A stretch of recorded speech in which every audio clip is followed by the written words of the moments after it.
And hello साथियों, आज इस दुनिया में हर मनुष्य चाहता है कि मैं अमर हो जाऊं।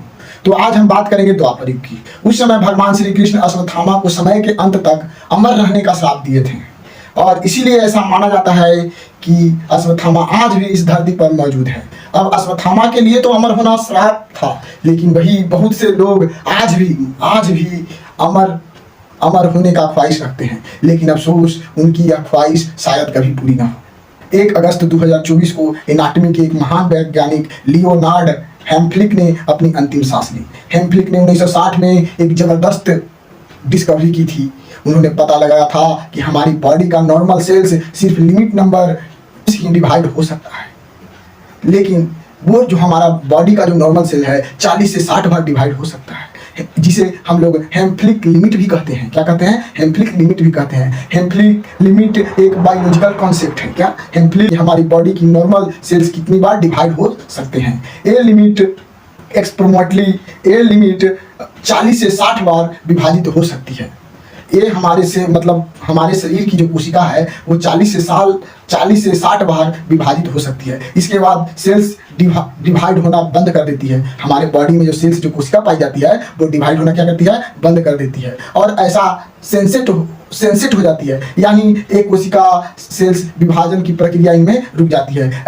ऐसे खोज जहां बाद में 40 से 60 बार डिवीजन की होती है, इसके बाद सेल्स डिवाइड होना बंद कर देती है और इसे सेंसेट हो जाती है, यानी कि ऐसी अवस्था में जहां सेल की विभाजन प्रक्रिया रुक जाती है। क्या होती है? रुक जाती है। एक खोज बाद में हेम्फ्लिक लिमिट के नाम से प्रसिद्ध हुई। हेम्फ्लिक लिमिट की डिस्कवरी 1960 में शुरू हुई थी। कब हुई थी शुरू? 1960 में शुरू हुई थी। लियोनार्ड हेम्फ्लिक जो उस समय Pennsylvania time university of Pennsylvania में रिसर्चर थे। क्या थे? रिसर्चर थे। उन्होंने इस कॉन्सेप्ट को डिस्कवर किया। उनकी इस ब्रेक थ्रू डिस्कवरी ने पूरी साइंटिफिक कम्युनिटी को शॉक कर दिया। क्या कर दिया? शॉक कर दिया। पहले कुछ साइंटिस्ट को यह विश्वास था कि इंसान को अमर बनाया जा सकता है। इससे पहले कुछ साइंटिस्टों को विश्वास था कि इंसान को क्या अमर बनाया जा सकता है। तो आप लोग सोच रहे होंगे कि एजिंग क्या है, इसका जीवन से हमारे जब हम लोग मृत्यु की ओर जाते हैं तो इससे एजिंग का क्या कनेक्शन है। तो जब सेल्स विभाजित होना बंद कर देती है, जब हमारी बॉडी का सेल्स विभाजित होना बंद कर देती है तो वो सेंसेट अवस्था में चली जाती है।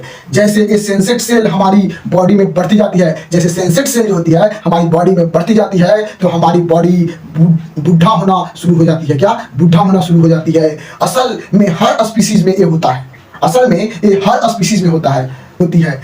हर स्पीसीज में एक हेम्फ्लिक लिमिट होती है। जैसे कछुआ की सेल्स 110 बार विभाजित होती है, इसी वजह से कछुआ 200 साल तक जी सकता है, लेकिन चूहों का सेल मतलब कोशिका सेल 15 बार विभाजित होती है, इसीलिए उनका लाइफ स्पैन बहुत कम होता है। हेम्फ्लिक लिमिट का मैकेनिज्म टेलोमर से रिलेटेड है। टेलोमर्स डीएनए का अंतिम हिस्से में होते हैं। टेलोमर्स डीएनए को सुरक्षा देती है। हर सेल डिवीजन के साथ टेलोमर से छोटी हो जाती है। हर सेल्स डिवीजन के साथ टेलोमर से छोटी होती जाती है और एक समय ऐसा आता है कि जब टेलोमर्स इतने छोटे हो जाते हैं कि सेल्स डिवीजन रुक जाती है।